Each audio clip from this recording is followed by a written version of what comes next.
Merci d'être là d'ailleurs malgré le timing et malgré le slot qui n'est pas idéal. Donc dans l'atelier d'aujourd'hui du coup, je vais vous présenter rapidement qui nous sommes, Arcade Software, rapidement notre solution aussi, Anonymizer, qui permet d'anonymiser du coup vos données en environnement de dev. Et ensuite, vous expliquer un peu la roadmap et comment cette année, du coup, avec de nouvelles fonctionnalités qu'on a actuellement en développement, on va essayer de s'adapter aux environnements IA et aux nouvelles infrastructures du coup, de données qui émergent avec ce courant. Donc rapidement, Arcade Software, du coup, c'est une entreprise qui édite des solutions sur quatre thématiques majeures.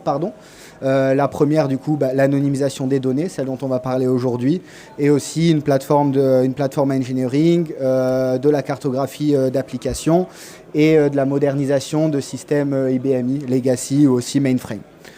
Donc on est implanté aujourd'hui dans pas mal de pays différents, avec notamment des personnes en Amérique du Nord et aussi en APAC en plus que l'Europe. Donc du coup, Anonymizer, qu'est-ce que c'est ? Anonymizer, c'est notre solution du coup pour anonymiser vos données dans les environnements de dev en se connectant directement à toute une variété de bases de données relationnelles, non relationnelles, des systèmes de bases de données plus anciennes avec du DB2 et aussi des bases de données plus récentes et notamment des bases de données orientées IA avec Elasticsearch, CouchDB et tout ça. Donc, comment la solution marche ? Globalement, on va venir cartographier du coup et détecter les données sensibles dans votre base de données, que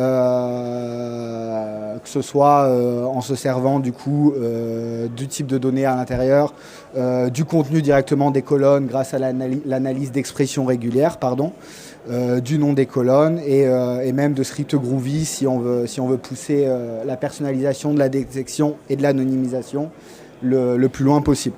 Et bien sûr, après, avec une possibilité d'industrialiser et de scaler tous ces process-là, notamment avec une API ou avec une interface de ligne de commande.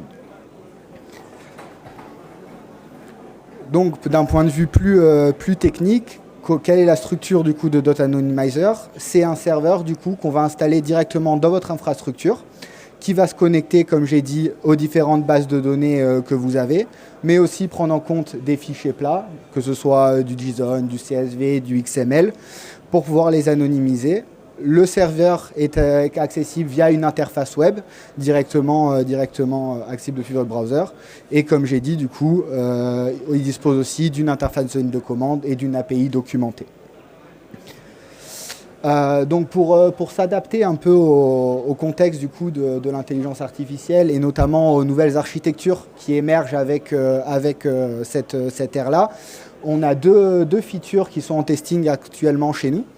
Donc on a la première qui va être l'anonymisation de textes non structurés, donc notamment dans le cadre par exemple de training de LLM ou alors de constitution de bases de connaissances pour des RAG ou tout autre système multi-agentique. Donc j'ai une petite vidéo pour vous montrer rapidement comment cela fonctionne.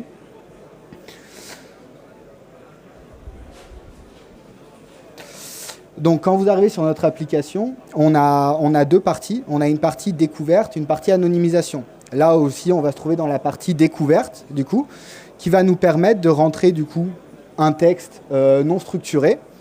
Et la plateforme va directement aller identifier d'elle-même les données sensibles qui peuvent se trouver dans ce texte non structuré grâce à un algorithme qu'on a entraîné qui se base sur différents domaines. Donc là, en l'occurrence, pour cette démonstration-là, on a pris un domaine qui est les Personal Health Information. Donc on a entraîné du coup l'algorithme pour aller détecter du coup toutes les données sensibles sur ce cadre d'activité très précis. Donc on a aussi Financial Information à disposition et tout un domaine aussi vis-à-vis de la sécurité sociale. Et on continue encore d'augmenter du coup le nombre de domaines applicatifs que l'on prend en compte et on continue d'augmenter du coup et d'entraîner nos modèles comme ça. Une fois que le modèle a trouvé un certain nombre de données sensibles dans le texte, du coup, il va directement les anonymiser. Donc là, en l'occurrence, il a détecté du coup le prénom et nom du patient, la date de naissance, un certain nombre de données médicales. Et après ce premier jet, vous allez pouvoir en fait affiner en fait la détection et l'anonymisation de ces données directement en langage naturel. On va le voir du coup avec la petite text box qu'il y a en dessous. Vous allez pouvoir par exemple lui demander d'anonymiser telle ou telle partie qu'il aurait omis. Aussi d'enlever l'anonymisation sur telle ou telle partie selon votre besoin. Et l'objectif après, c'est de garder du coup ces templates du coup de détection et d'anonymisation pour pouvoir les réutiliser sur d'autres documents, d'autres textes non structurés, justement dans un but de pouvoir industrialiser le process derrière et l'automatiser avec, comme j'ai dit, l'API ou la ligne d'interface de commande. Donc voilà, ça c'est la première feature qu'on a en développement aujourd'hui chez Arcade Software, qui est prévue avec une release prévue au courant de cette année. Donc vous pouvez ensuite récupérer les logs du coup de cette anonymisation et pouvoir constater les différents engins du coup d'anonymisation qui sont les algorithmes qui ont été utilisés dans le cadre de votre anonymisation. Donc ça vous permet aussi derrière de pouvoir aller tuner, de pouvoir changer les engins que vous avez créés. Par engin, du coup, vous pouvez comprendre d'algorithmes de transformation pour pouvoir adapter et fitter le modèle comme vous le voulez. Donc j'ai un autre exemple là avec un texte encore moins structuré. Même si vous devenez à ingérer un bloc de texte vraiment brut, la solution fonctionnera de la même façon.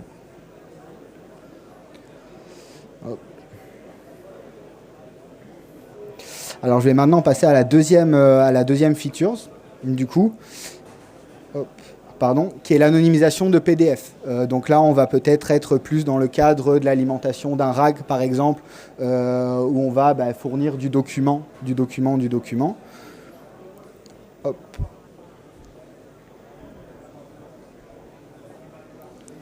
Non. Donc là, cette fois, on est directement sur la partie anonymisation. On ne va plus passer par de la détection.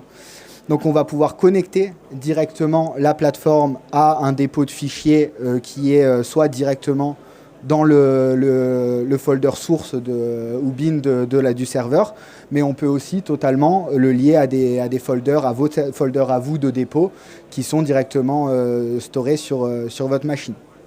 L'application va automatiquement scanner du coup ces dossiers pour pouvoir aller chercher les PDF à anonymiser. Donc là, en l'occurrence, dans le cadre de la démo, on a mis le fichier dans un dossier Files to Anonymize qui est fourni, c'est le dossier natif en fait, qui est fourni avec la plateforme. Donc là, on a l'exemple d'un résultat de consultation médicale. Donc encore une fois, avec un certain nombre de données sensibles qui va être important d'anonymiser. Et du coup, on va faire tourner la plateforme sur ce document-là. Donc voilà, la plateforme a détecté du coup le contenu du document. Et une fois que la plateforme a détecté le contenu, on va pouvoir lancer notre projet d'anonymisation qui va automatiquement anonymiser le document. Pour un document PDF comme ça, d'une page, si je ne dis pas de bêtises, voilà, on est environ à 10 secondes d'exécution. Et du coup, on va pouvoir comparer l'entrée et la sortie pour voir que tout est en norme et tout a été anonymisé de la manière qu'on l'entend. Et suite à ça, de la même façon que pour les textes bruts, une fois que le moteur d'anonymisation et le process d'anonymisation a été validé, qu'il est stabilisé et qu'on veut le réutiliser, eh ben on va pouvoir relancer cette anonymisation en batch sur des documents qui sont dans ce dossier-là, avec l'API ou la ligne d'interface de commande. Là, donc là, en l'occurrence, on se rend compte qu'il a aussi anonymisé les données d'analyse. Après, libre à vous de savoir jusqu'où vous pouvez pousser l'anonymisation pour rester en conformité RGPD, du coup, sur les environnements de test et dev, mais sans perdre cette cohérence et qualité de données qui va être utilisée derrière par vos différents services, qui peut être de la BI, dans ce cas-là, très certainement du machine learning ou alors de la Gen AI, ou d'autres services, ou même des dépositaires de services plus tard.